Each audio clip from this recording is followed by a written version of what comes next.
Thursday, March 4. This is the news on PBCJ. I'm Simone Absalom.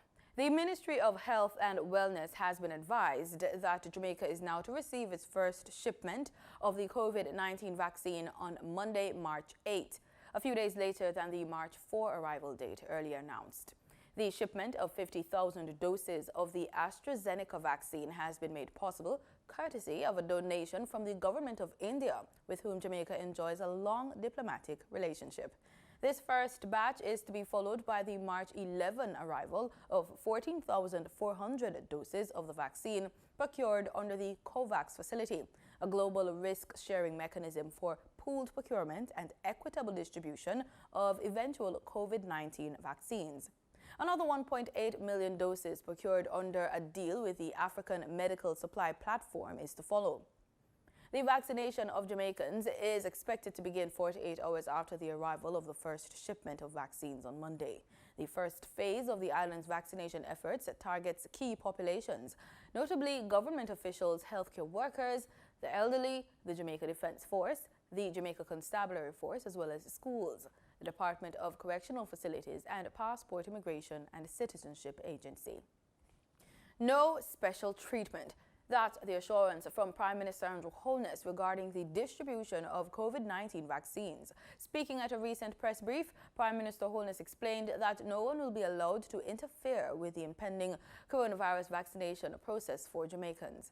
All our ministers, all our political personnel have been directed that they must not interfere in the established schedule of inoculation. Nobody must call any minister or any political figure to jump the line for vaccination. And I'm very clear on that. If it comes to my attention, there will be serious action. In terms of efficiency, the Prime Minister says the vaccines will be administered based on immediate use.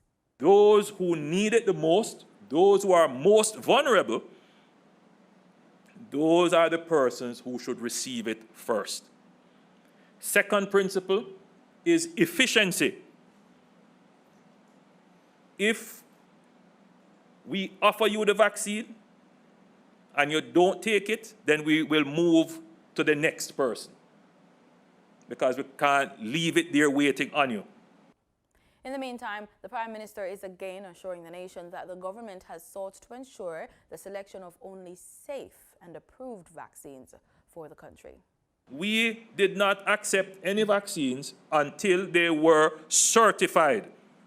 So when others were saying, why you don't take the vaccine? I wondered if that is what they would have done if they were at the wicket. The government's mandate is to identify and source 3.5 million doses of vaccines by March 2021 to administer to approximately 65% of the Jamaican population.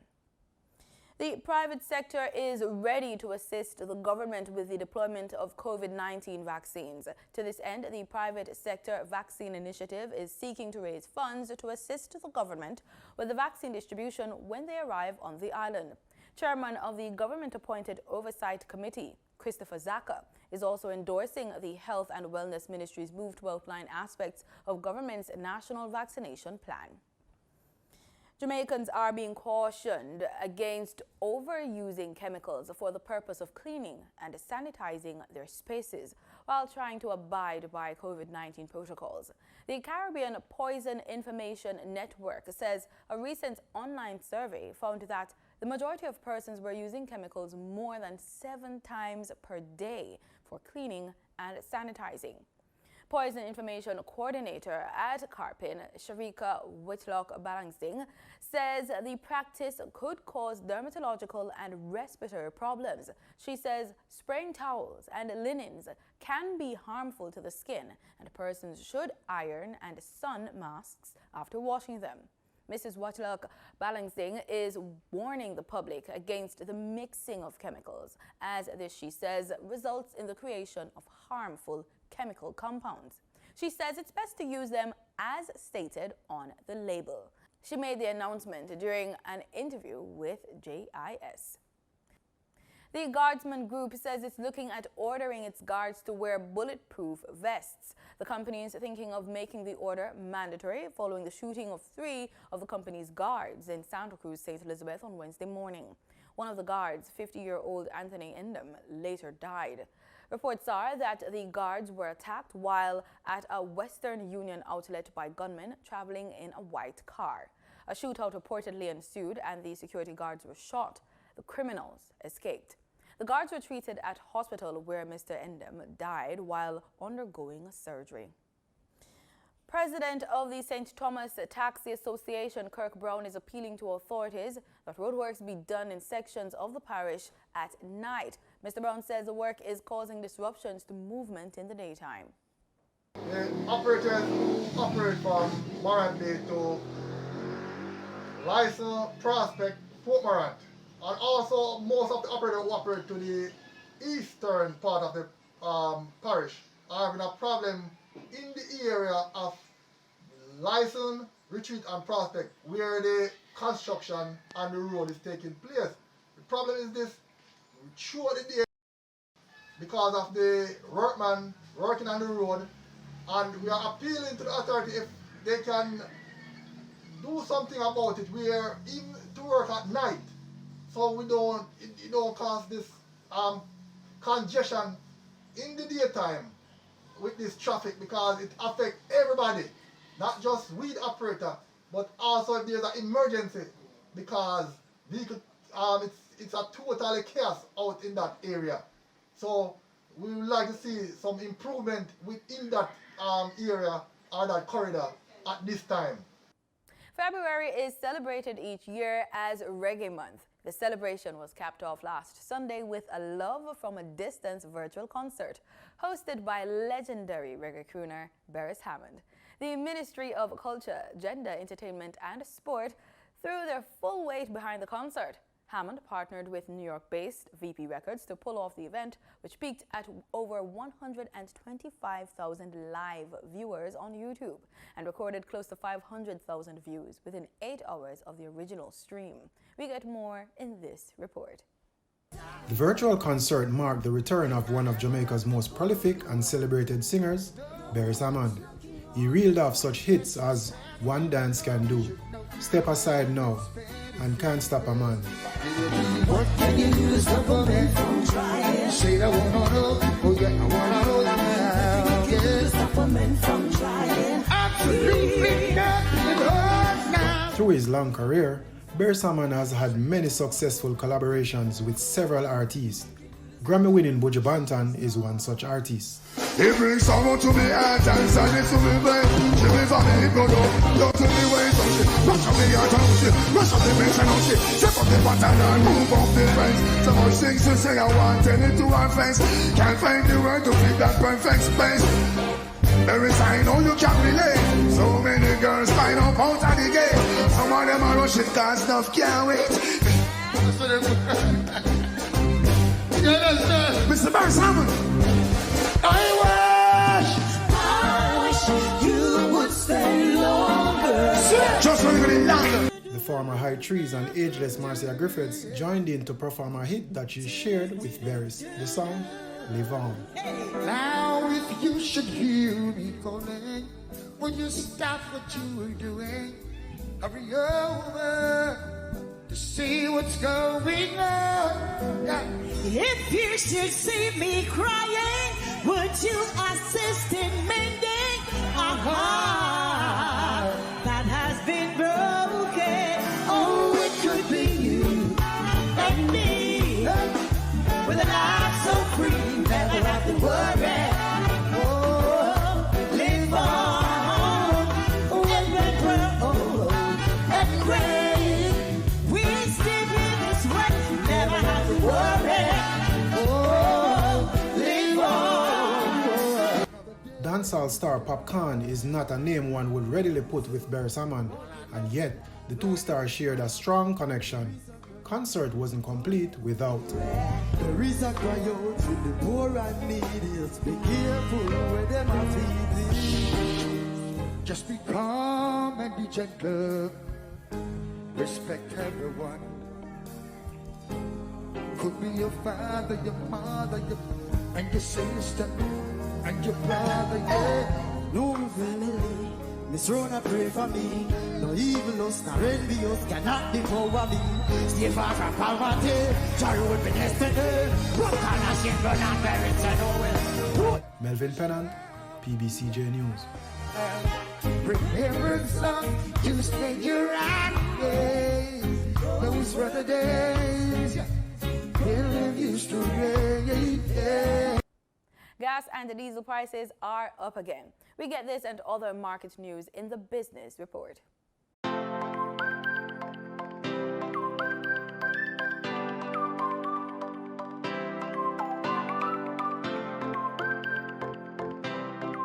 The cargo division of Caribbean Airlines Limited, Caribbean Airlines Cargo, has partnered with Trinidad and Tobago state agency exporTT to better connect businesses in the Twin Island Republic to regional and international markets.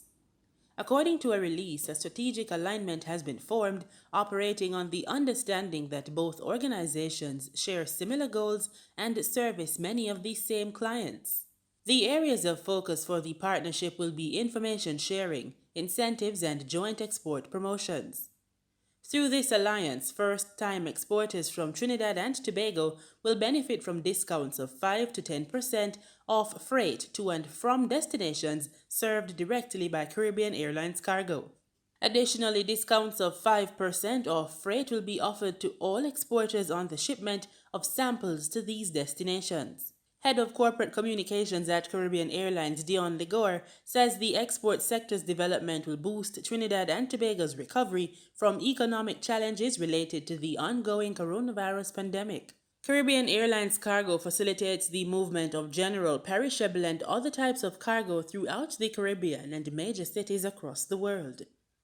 The airline currently transports cargo on its flights to destinations including Miami, Toronto, New York, Jamaica, Guyana, and Barbados. According to the latest ex-refinery costs from state-owned oil refinery PetroJam, motorists should see an increase at the pumps in the prices of gasoline and diesel effective Thursday, March 4. 87 and 90 octane gasoline will be sold for $133.06 and $135.89 per liter, respectively, following an increase of $2.94 each. Automotive diesel fuel will be sold for $128.83 per liter, following an increase of $2.94. Ultra-low sulfur diesel saw an increase of $1.33 and will be sold for $133.83 per liter. Meanwhile, kerosene increased in price by $1.81 and will be sold for $104.74 per liter. Propane liquid petroleum will be sold for $59.03 per liter, up by 60 cents, and butane liquid petroleum will be sold for $58.55 per liter, after an increase of $2.65. Expect price changes as marketing companies and retailers will add their respective markup to these prices. In Wednesday's trading session, the JSE Combined Index declined by 1,422 points to close at under 400,000 units.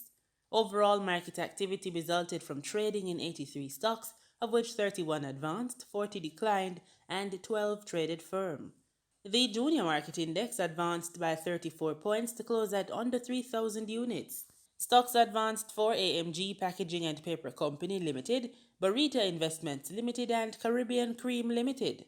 Stocks declined for Access Financial Services Limited, Berger Paints Jamaica Limited, and Blue Power Group Limited. Trading firm were CAC 2000 9.5% preference shares, Derrimon Trading Company preference shares, and First Rock Capital Holdings Limited.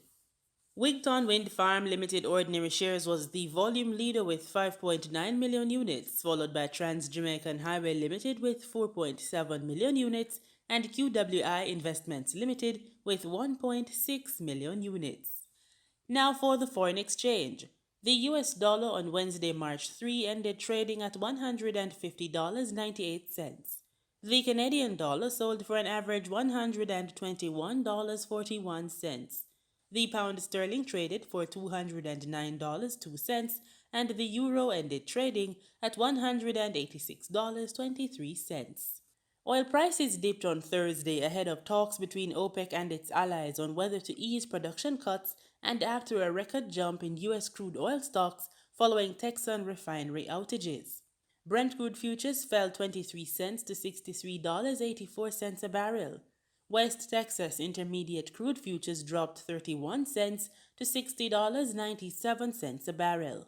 The Organization of the Petroleum Exporting Countries OPEC and its allies, together known as OPEC Plus, are considering rolling over production cuts into April instead of raising output. Speaking to Reuters, 3 OPEC Plus sources cited the fragile nature of oil demand recovery as the coronavirus crisis continues. The market had expected OPEC Plus to ease production cuts by about 500,000 barrels per day (BPD) from April, and for Saudi Arabia, OPEC's de facto leader, to end its voluntary production cut of an additional 1 million BPD. Saudi intentions, however, remain unclear as yet. And on that note, we close this Thursday edition of the Business Report inside the news on PBCJ. I'm Gabrielle Thompson. We go now to news from across the region. Jamaican hotelier Gordon Butch Stewart has been posthumously awarded St. Lucia's highest honor, the St. Lucia Cross. The award celebrates the late Sandals Resorts International founder and chairman for his contribution to the island's economy for over 28 years through 3 resorts. The St. Lucian Prime Minister Alan Chastanet says the late Sandals chairman was to be awarded the St. Lucia Cross for distinguished service in the field of tourism, entrepreneurship and philanthropy. Mr. Stewart is being awarded as part of the country's 42nd anniversary of independence. Reports are that it will be officially presented this Sunday, March 7, at a virtual ceremony in Castries, the St. Lucian capital where Stewart first opened his Sandals Regency La Toc Golf Resort and Spa 28 years ago. A health official in Trinidad and Tobago is urging residents not to drop their guard and remove masks in the workplace. The Caroni County Medical Officer of Health made the plea as the county joined another on the island as having the highest number of active COVID-19 cases in the country. The Ministry of Health official says based on contact tracing, many of the cases have been linked to persons not wearing their masks at work. Sunil Lala reports. And we did have persons literally, willingly stating that they did not wear their masks whenever they presented to work, and they would wear their masks when they were leaving the office. The county of Caroni currently has the second highest number of active COVID-19 cases in the country. Although many areas have seen a decrease in their COVID-19 cases, it appears that there have been clusters within the Caroni district. At the beginning of February, County Caroni had 44 active cases of COVID-19, which decreased to 25 active cases by the end of that month. And while there has been a slight decrease, Dr. Bernard says the practice of not wearing masks has the potential for COVID-19 to spread and highlight the importance of this practice. We have had swabbing teams going out to people's homes, swabbing teams facilitating drive-by swabbing, and not one member of my swabbing team has contracted COVID-19. Why? Because they wore their personal protective equipment. Dr. Bernard added that there are some who may have also withheld information during contact tracing and urged them not to do so. You may then have 1 or 2 persons who are then coming forward, maybe a little more unwillingly, to state the issue of attending functions or parties. And this is something where sometimes people are feeling like, I don't want to incriminate anyone else. But the significance of coming forward with information that is relevant and significant in terms of protecting others is that you may literally save a life. Meanwhile, epidemiologist Dr. Avery Hines pointed out that the wearing of masks is crucial to stopping the spread of the virus in enclosed office spaces.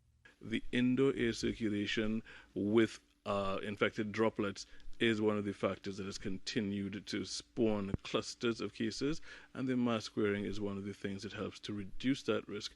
Dr. Hines said while the aim is to get to 0 infections, this is a challenge since there can be asymptomatic people who can spread the virus. Sonolala, TTT News. In Barbados, the Labour Ministry says employer can force their workers to take the COVID-19 vaccine or threaten them with loss of employment if the workers decline the vaccine. More from Barbados today. Labour Minister Colin Jordan made the position clear during a press conference last evening as government's national vaccination program continues. He reminded the nation that taking the vaccine was optional. Jordan said while his office had received no official reports about any employers pressuring their employees to get the shot, government's stance on such an act was crystal clear.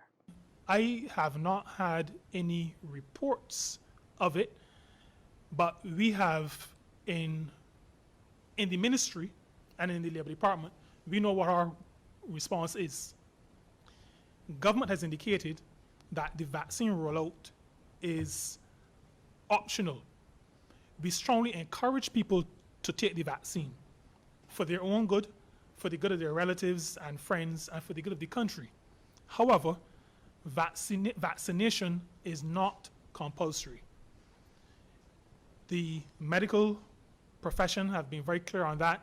The Attorney General, I think, also has been very clear, and the Prime Minister has been very clear on that.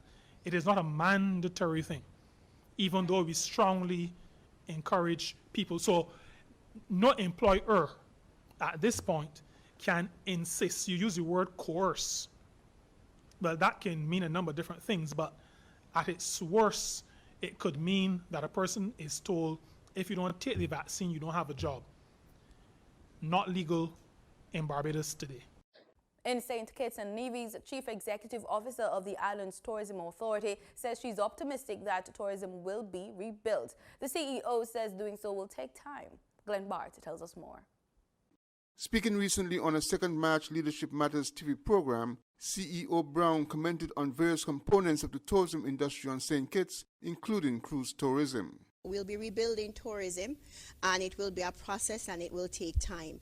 I will start quickly with cruise, because cruise is going to be the one that is most dependent on the vaccination rollout. To date, the CDC and the Biden administration in the United States, they have not moved forward with test cruises that were to start this month.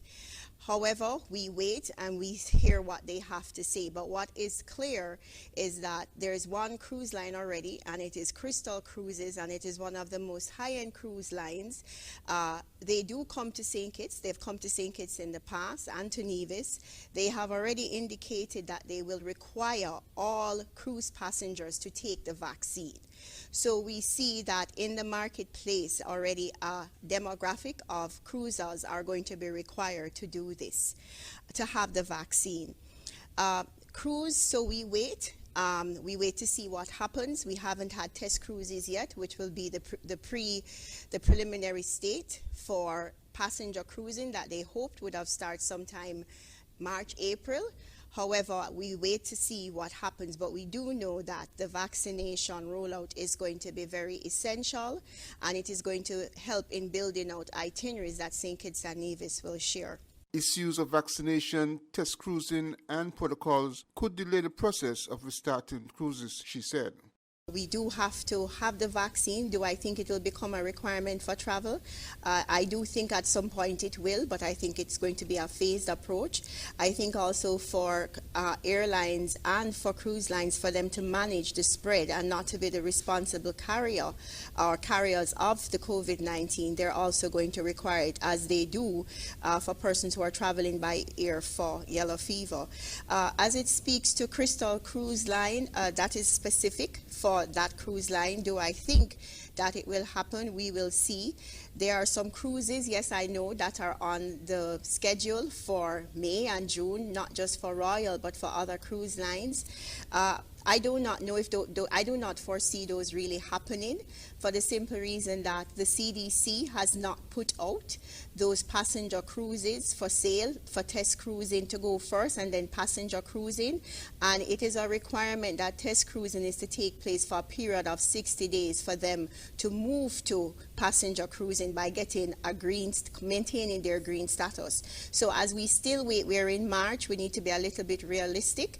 I just don't know how soon that will happen, because the CDC and the the President Biden administration has not come out and said specifically what are going to be the protocols for cruise. Meanwhile, the CEO revealed that since the borders were reopened in October 2020, only 25% of air passengers were vacation place visitors. Glenn Barth, SKN Newsline. In sports, we go to the courts with netball. In the current International Netball Federation rankings, Jamaica's Sunshine Girls are ranked 4th, behind Australia, New Zealand and England. They may get a chance to improve their rankings via a possible 4-test series in England. President of the Netball Jamaica, Tricia Robinson, says the association has re-entered negotiations for this series. Originally, the series was scheduled for January at the Copper Box Arena in London, but it was postponed after the Jamaican government imposed a travel ban on flights from the United Kingdom. And that's the news. Thank you so much for making it PBCJ. Remember, we are the People's Station.